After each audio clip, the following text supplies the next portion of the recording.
Penyelidikan kasus pemerkosaan gadis 15 tahun di Gorontalo yang dilakukan oleh 7 orang pria termasuk pacar korban terus dilakukan Polres Bone Bolango dan Polda Gorontalo. Setelah menetapkan 7 orang terduga pelaku sebagai tersangka, Satreskrim Polres Bone Bolango mengungkap fakta baru dalam kasus tersebut. Kapolres Bone Bolango, AKBP Muhammad Ali mengatakan, usai dicabuli dan disetubuhi secara bergilir di 5 lokasi yang berbeda, pada tanggal 1 Juni tahun 2023 sekitar pukul 11 waktu Indonesia Tengah, korban justru ditinggalkan di pinggir jalan oleh pelaku berinisial ED. Korban ditinggalkan di pinggir jalan oleh pelaku ED dalam kondisi mabuk berat, akibat diberikan minuman keras, hingga sempat tak sadarkan diri. Beruntung korban ditolong oleh warga setempat dan dibawa ke Polsek Batu Daa. Tak berselang lama, korban langsung dijemput oleh anggota kepolisian dari Polsek Kabila, untuk dikembalikan ke pihak keluarga di Kabupaten Bone Bolango.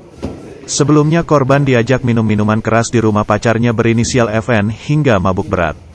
Pada kesempatan itulah FN menyetubuhi korban, hingga sebanyak 3 kali.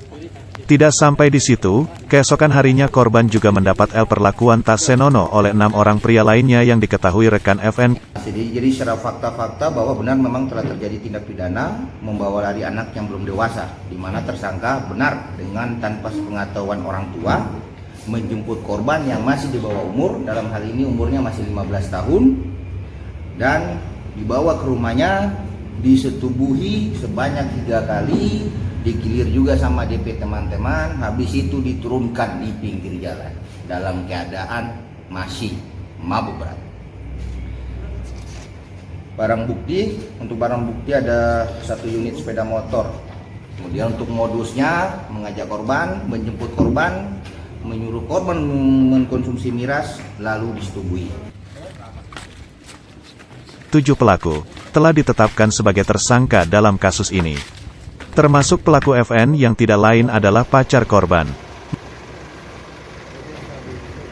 Mereka dijerat dengan pasal 332 ayat 1 KUHP, karena bersalah melarikan atau membawa wanita belum dewasa tanpa sepengetahuan orang tua, dengan ancaman pidana penjara paling lama 7 tahun.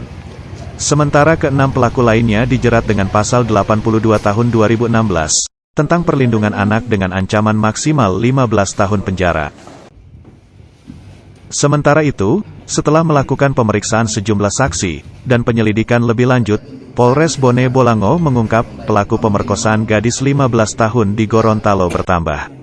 Selain 7 orang yang telah ditetapkan sebagai tersangka, Polres Bone Bolango dan Polda Gorontalo kini memburu 3 terduga pelaku lainnya yang terlibat dalam kasus tersebut. Hingga saat ini, jumlah pelaku pencabulan terhadap anak di bawah umur di Gorontalo telah menjadi 10 orang, di mana 3 diantaranya masih buron. Yang di Polres Bone Bolango ini hanya kita tangani masalah 332-nya. Akan tetapi untuk masalah di pasal 81 dan 82 Undang-Undang Perlindungan Anak itu ditangani oleh PPA Polda. Sehingga TSK ini pun nantinya akan menjadi TSK 81 dan 82 atau persetubuhan anak di bawah umur, itu akan ditangani oleh Polda karena TKP-nya berada di wilayah hukum Polres Gorontalo. Sehingga memang harus diambil alih oleh Polda. Dan juga pelakunya masih ada 3 yang buron, ya, masih ada 3 yang buron. Jadi dari 7 yang tertangkap masih ada 3 yang buron. Ini sekedar informasi. Ya, total 10. Dan ini pun masih akan berkembang lagi. Ini masih akan berkembang lagi, tergantung hasil penyelidikan oleh teman-teman kita yang ada di Polda. Mungkin itu saya info dari saya. Tim Liputan Dulohupa.id melaporkan.